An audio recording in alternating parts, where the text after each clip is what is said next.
There's just this obvious truth that I think sometimes we miss, that, okay, if the Spirit of God is actually in me, I should look completely different than someone who doesn't have the Holy Spirit in them. And if the Holy Spirit is in the midst of our gatherings, then our gatherings should look supernatural and should look different than anything that the world could copy.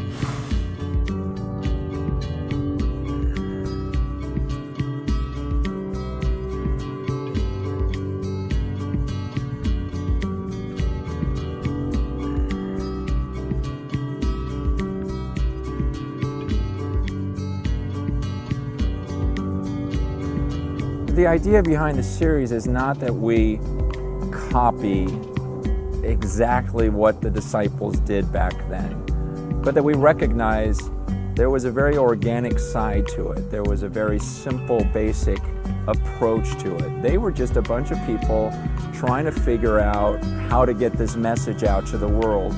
And as that happened,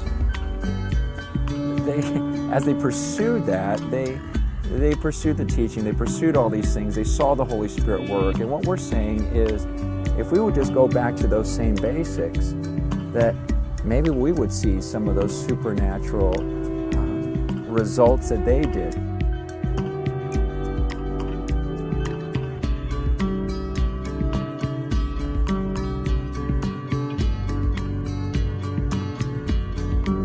Not that everything's going to be exactly the same, but the calling is the same. The Holy Spirit is the same.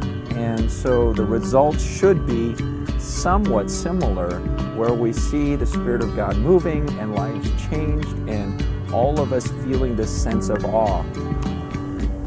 Different things could take place, but there ought to be a consistent love, there ought to be a consistent fellowship, a focus on the same teachings, and all of us experiencing that same supernatural Holy Spirit.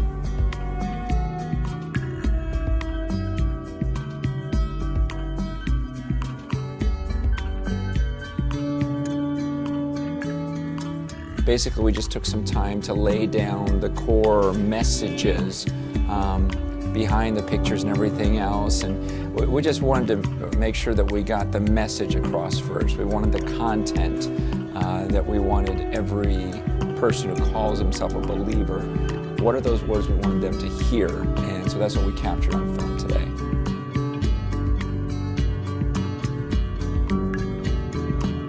You know, when I'm talking about the Holy Spirit and the Bible talking about this Spirit, and anyone who's filled with this Spirit is going to be like the wind, and so we really tried to capture it